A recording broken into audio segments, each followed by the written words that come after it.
the processes are supposed to deliver value to your customer.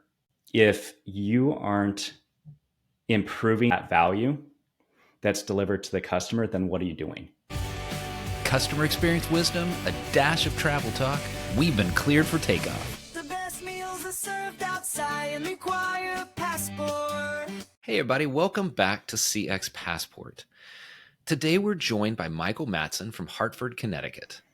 Michael currently serves as a manager of customer experience at Travelers, where he improves the experiences of auto insurance customers through a deep understanding of empathy and customer needs. He also serves as the Chief Empathy Officer at Walk a Mile CX. Here, Michael is dedicated to transforming how teams engage with customers, advocating for a culture that sees and treats customers as individuals with unique stories and needs. Because that just simply isn't enough for Michael, he also recently became the president of the Northeast chapter of the Contact Center AI Association, where he builds a community committed to transforming organizational cultures to be more customer-centric. I have the sense this is going to be a pretty wide-ranging and thoughtful discussion around customer experience. Going to be a journey indeed. Michael, welcome to CX Passport. Thank you, Rick. I'm happy to be here. All right.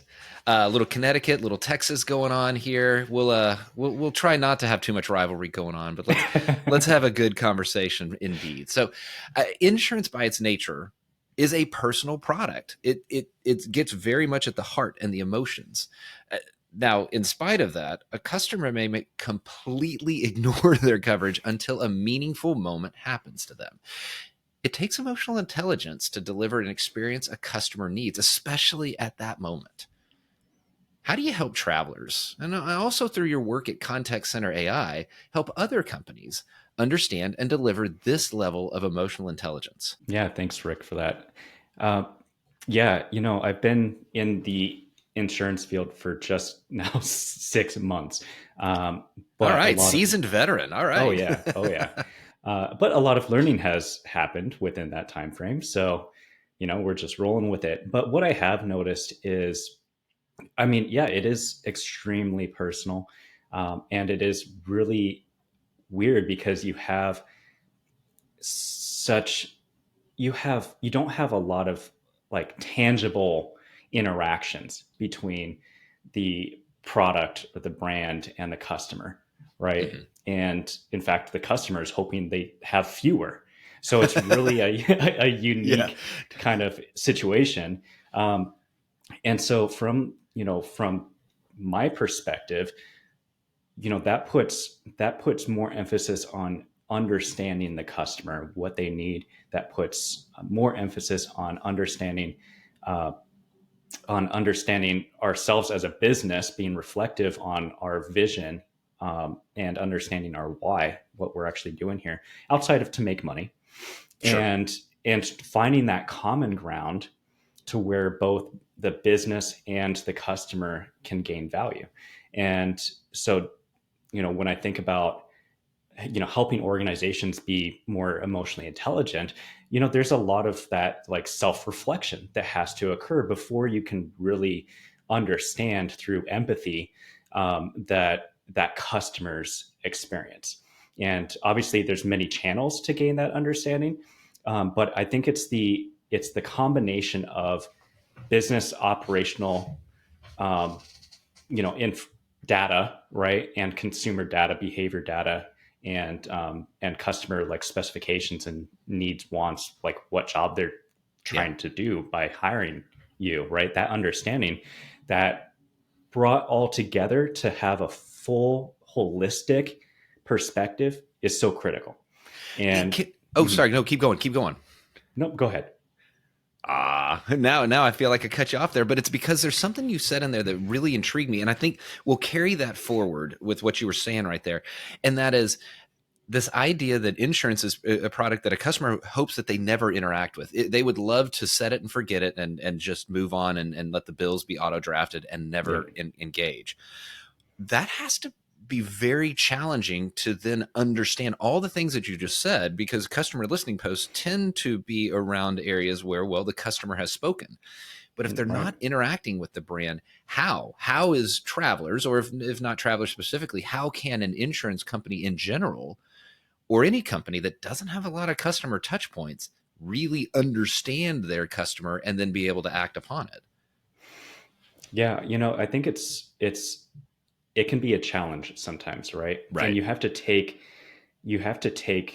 your learnings from the interactions you do have with the customer, but then it just puts more emphasis on expanding your learning and like really diving into it to understand like what is the customer trying to accomplish, Mhm. right? And get it from their mouths too, right? Um, you do your consumer research, do all of that to build that foundation. But the clarity in what that customer's needs are and their wants is the most important. And it is tough sometimes to bring in that, but you take the sources of information that you do have and you work with it and you try to build in some context, and sometimes you have to fill it in with Yeah. just a gut check sometimes, right? There's an art and a science aspect, and so balancing those two, um, that's what you do, Yeah. and you continue to iterate, right, and just Right. get better and better as you go. You remind me of something that can be a problem in the customer experience world, really kind of any sort of world, and that is the paralysis of not moving forward in the when you don't know all the information. And I like what you're alluding to there, and that is, okay, well, you know what? We do know what we do know.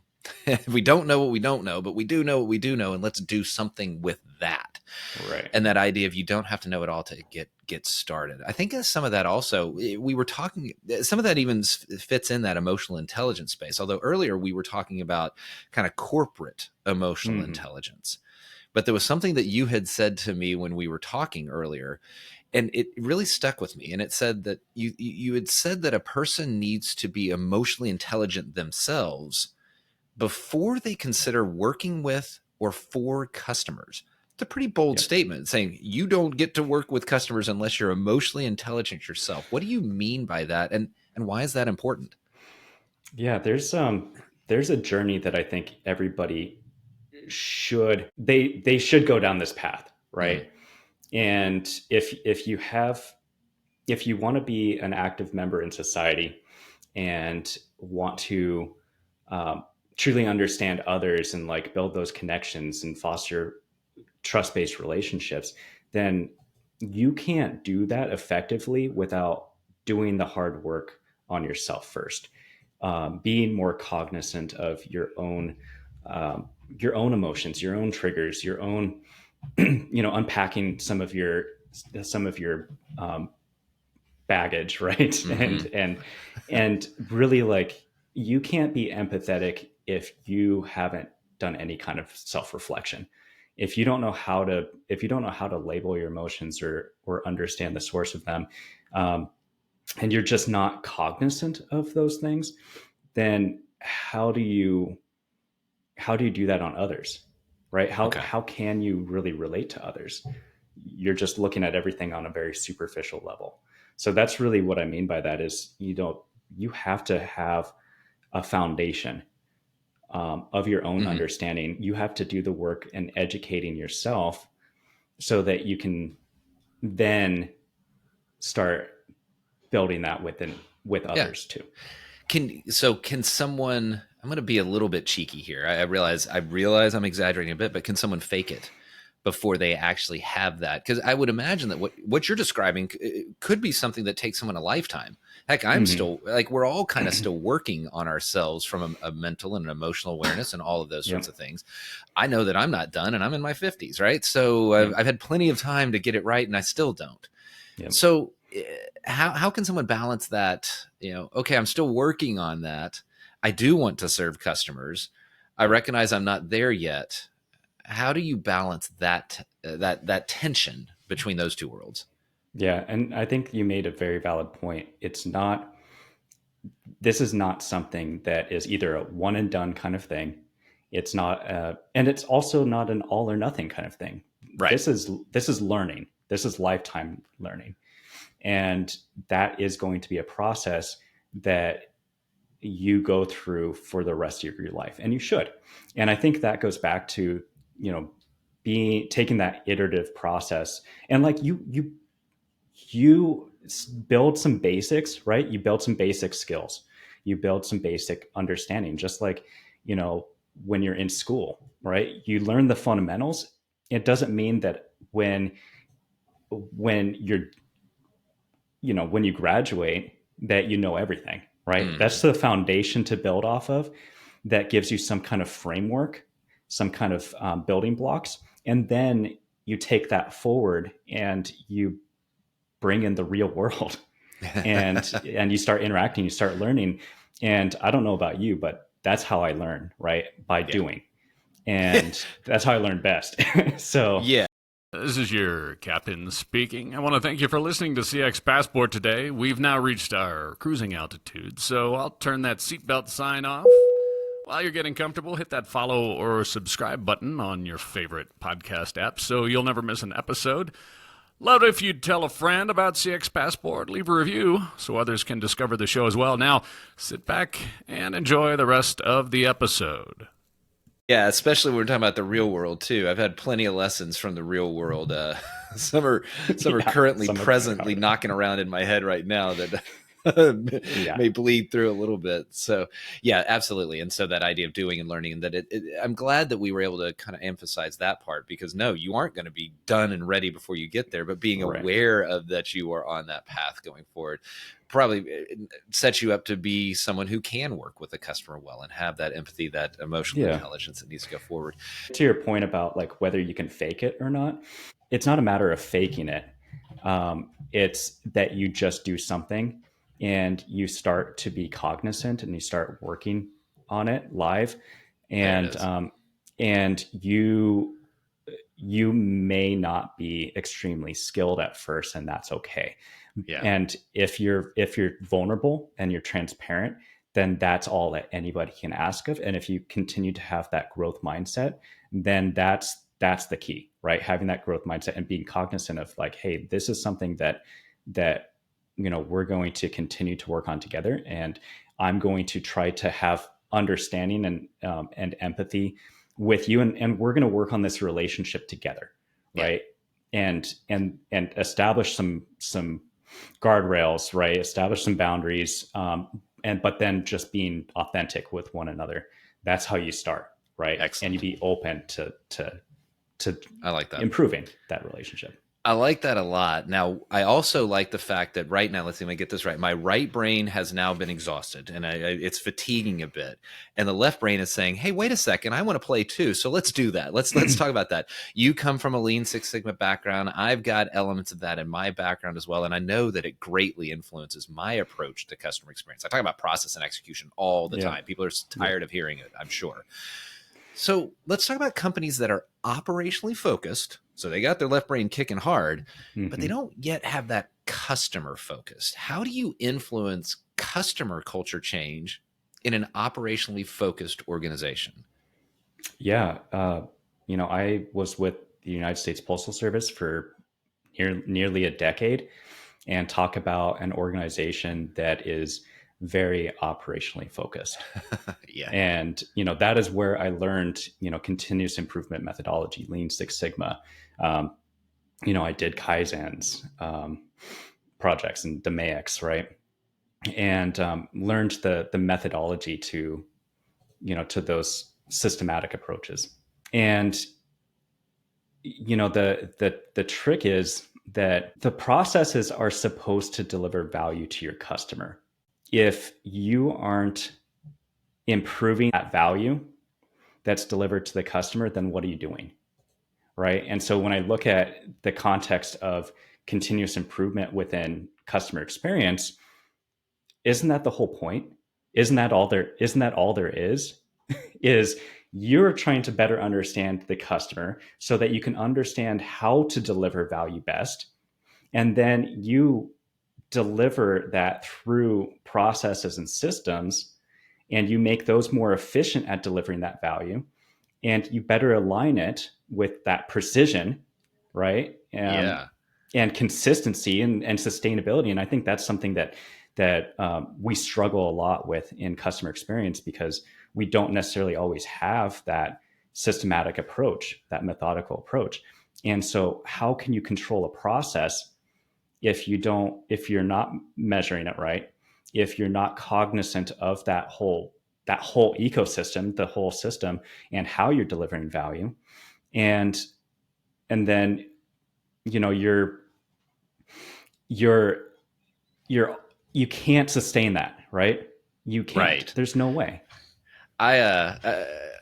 I kicked back and smiled. I realized for my audio listeners, I was grinning from ear to ear on that one. And as you would anticipate, because I believe so strongly on that, how customer experience has fallen short in the process world. Michael, can I pair it back to you what I think I heard you say, but I don't want to influence you. Tell me if I'm not quite catching you right. If we're trying to take an operational culture and make it more customer centric, I think what I heard you say is, well, actually, customer people, you become more operationally centric. Therefore, you will attract the operational culture into your customer world. Am I hearing that right? Look, I think it's all about that balance, right? And I think that we get so, in customer experience, we get so fixated on customer understanding, which is a huge aspect of this, right? It's so critical.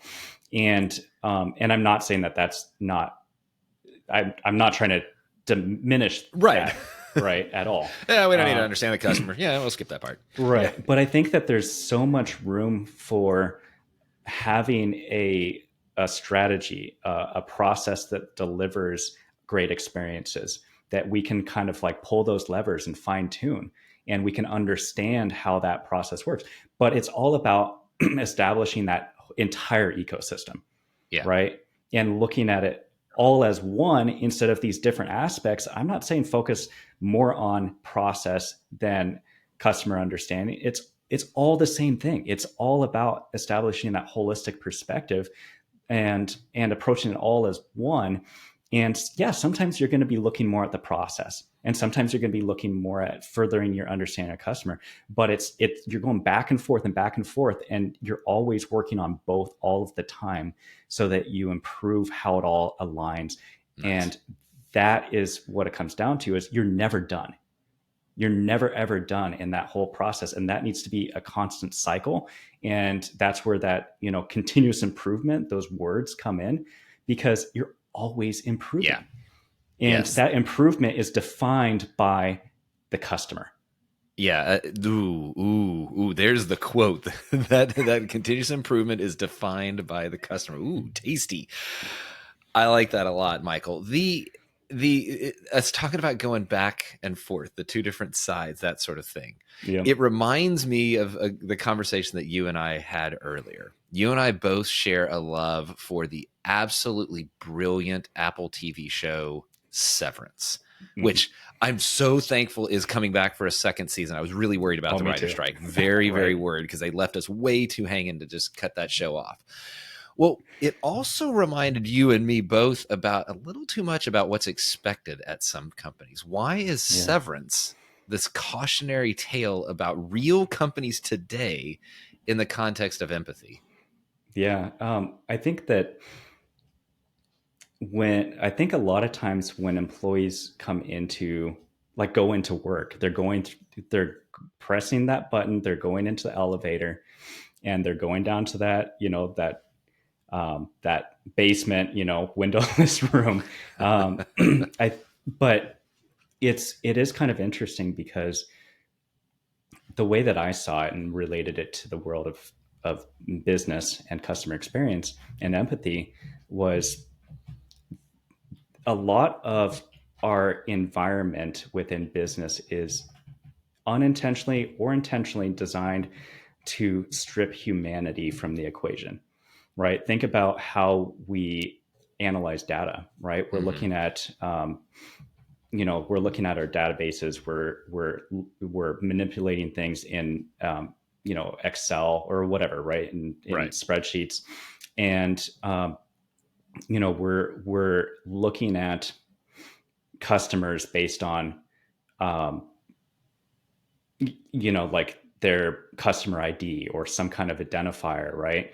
Right. Like, that's not humanity. That's not representing humanity. And so it's so easy to to forget what the outside world is like and what the human Yeah. experience is like when you're an employee or when you're, in business. Because, like, I mean, think about the phrase, it's just business, right? That's not very human centric. Not at all. It's just Yeah. human, right? Right. And business is all about relationships, right? Between the business and its employees, and the business and its customers, and how it interacts with other businesses. Like, it's all about relationships. It's all about that human connection, right? Businesses are built like they're people, right? That build businesses that are what organizations are, right?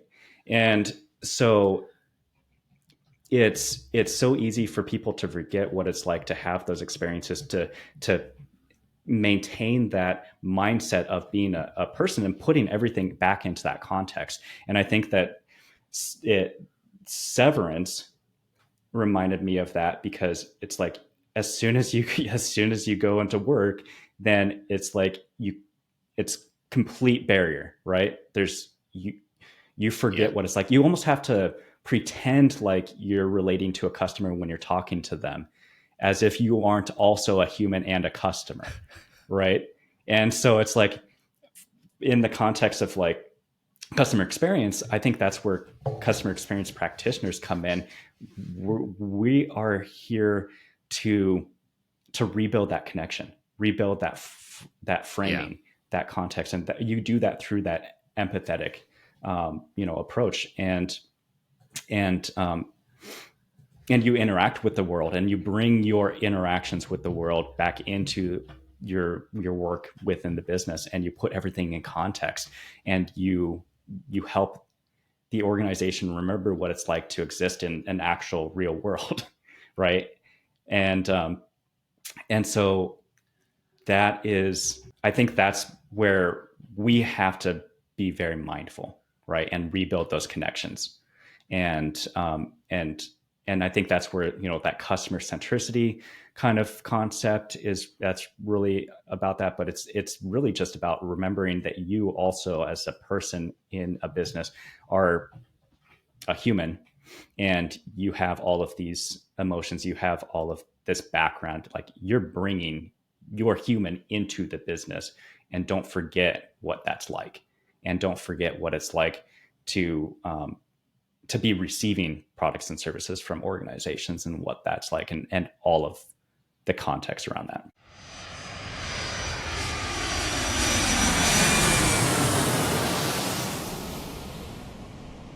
Michael, we got deep there, and actually, you did the windowless basement. It's deep. Yep. We don't know how deep it is in Severance. We need a break. We absolutely need a break, and so I'm going to invite you here into the First Class Lounge. We'll take a little break here, have a little bit of fun, move quickly, but we're going to have some fun here. What is a dream travel location from your past? I have always wanted to go to that I've been to. That's right, from your past. We'll talk about the future here, but what's a dream travel location you've been to? You know what? I'm ashamed to say I've never left this country. It's okay. And there's plenty of great places here. yeah, there are. There's a lot of beautiful places. I mean, I lived in Colorado for a long time. Yeah. I lived in northern Idaho, and talk about scenery, right? And I'm a photographer at heart. And so connecting on those very aesthetic levels is my jam. So anywhere that has to do with nature, I adore it. Nice. So. Man after my heart there. My favorite place in the country, I believe, is the southwestern U.S., that desert kind of mountain and desert sort of vibe. But I do love Colorado. And there's plenty of pretty places here that are dream travel location for past. Heck, I had a guest on that'll, I think it'll be right before your episode, if not a couple, where he mentioned a place in the U.S. as a dream travel location of his future. I think we sometimes, when you live in a place, you don't realize, well, wait, we're exotic to somebody else. And so it's fantastic. Right. These are dream travel locations for folks all around the globe. What about going forward? What is a dream travel location you've not been to yet? I would love to go to Amsterdam. Yeah. Tell me why. There's something about the Netherlands. And it's beautiful, right? Yeah. Just obviously it's scenically, but culture wise, it's incredible. it's just everything, right? Nice. In I like one that. place. I Yeah. kind of like that. It's just everything. I will give you one. I was there on a work trip years ago, maybe 7 years ago at this point, and I got there a few days early. And so before the work portion of the trip began, I actually stayed. It was an Airbnb, but it was one of the houseboats on the canals, and it was nice. a brilliant way to experience Amsterdam in the houseboat on a canal. So I will recommend that if you have a look into one of those elements that aren't the same as a hotel, right? Maybe a little less space, but it was nice there. What is a favorite thing of yours to eat? Oh, I love pizza. Love pizza. Yeah, I think. And now I'm in the Northeast, so. Oh yeah, you're in the the epicenter of it. Oh yeah, boy, you really have some good pies up there. You absolutely do. Let's go the other way. What is a thing growing up you were forced to eat but you hated as a kid? Oh man, I could not accept fish sticks. I hated fish sticks. Hated them. In fact, I would hide them. Which my parents did not love. No. Boy, of all the foods to sit idly in a corner somewhere for a few days, not the best choice. No, don't do that. Well, please don't hide any food in the first class lounge because we are going to have to exit now. What is one travel item, not including your phone or your passport, that you will not leave home without?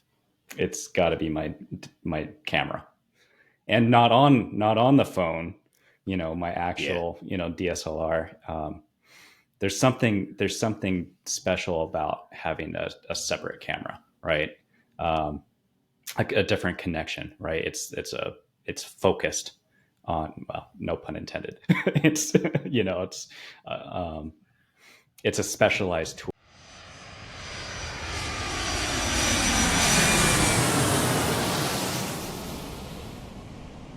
Michael, no pun intended on the focus. There may have been intended in there. We'll see. We'll have to talk off air and see. But no, that felt pretty natural there. Michael, I'm floored. We're exiting the first class lounge and we are almost out of time. And I can't believe that. I want to ask you, though, you mentioned being at the Postal Service. You've mentioned being at Travelers. You've mentioned being at a lot of places. You also are now serving in companies that have organizations, let me use that word, if not companies, that have visibility into other organizations. So you've seen that customer experience professionals, and you've experienced this, can either be sort of that lone wolf kicking against, screaming against the wind and really individually moving customer experience forward, or they join this existing institutionalized customer experience approach. Conventional wisdom would have folks thinking, no, better to join where it's part of an established culture. But I want to explore that a little bit. What are some of the risks if you're doing and coming into an established culture? How can that perception of better option actually be a challenge? Yeah, there's risks to both. There's challenges to both. But I think that something that we always have to remember is it's easy to get caught in echo chambers. It's easy to get caught in groupthink. And so you have to be really cognizant of that and realize that even though you're all, thinking about the same thing and it's very, engaged and customer centric and all of those positive things, that it's not always the complete picture. And it's so important as far as that, like, continuous learning to bring in outside perspectives. And I think that's one of the things that being a lone wolf within an organization and trying to bring that in, you're kind of forced to do that, right? To bring in those outside, those outside influences, those outside, thoughts and concepts and practices, right? But then, of course, you're facing maybe some internal challenges with culture, and maybe not being ready for some of those things, and trying to influence that. And so I think it just comes down to always expanding your perspective, always continuing to build your tool belt, and never settling for what is common, and always challenging your own impressions, your own thoughts around things, and have discussions with people in the space and learn about what their philosophies are, especially those up front where you don't think you agree with them. like try to understand their perspectives and ask those questions and dig in. And I bet you'll find some common ground. And you're also going to be growing a little bit. And yeah, it's going to be painful. And maybe, there's going to be some tension. It's going to be awkward and whatnot. But that is what human connection needs, is just finding that common ground and building that out together. I'm glad that we actually are ending on that, because as you were speaking of that, one, smiling from ear to ear because of what you're saying. And I'm thinking about how well that ties back to what we talked about at the beginning of the episode around emotional intelligence and understanding not only corporate emotional intelligence, but your own individual emotional intelligence. A lot of what you're describing takes a high degree of emotional intelligence to take that forward. Michael, if folks wanted to get to know a little bit more about you, your approach to customer experience, your thoughts, your emotional intelligent thoughts, or, where the best pizza is in Hartford, how can they get in touch? Yeah. Go to my LinkedIn profile, connect with me, follow me. I have my Calendly link on there, so you can always book some time and we can just chat, and again, have those conversations.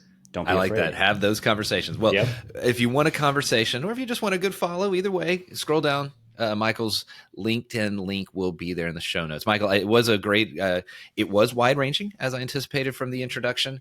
Certainly, I knew we were going to talk about Severance because we talked about it before and I wanted to bring it into this show. There were things that surprised me today, and I always enjoy that. That makes for a great journey. Michael, thank you for being on CX Passport. My pleasure.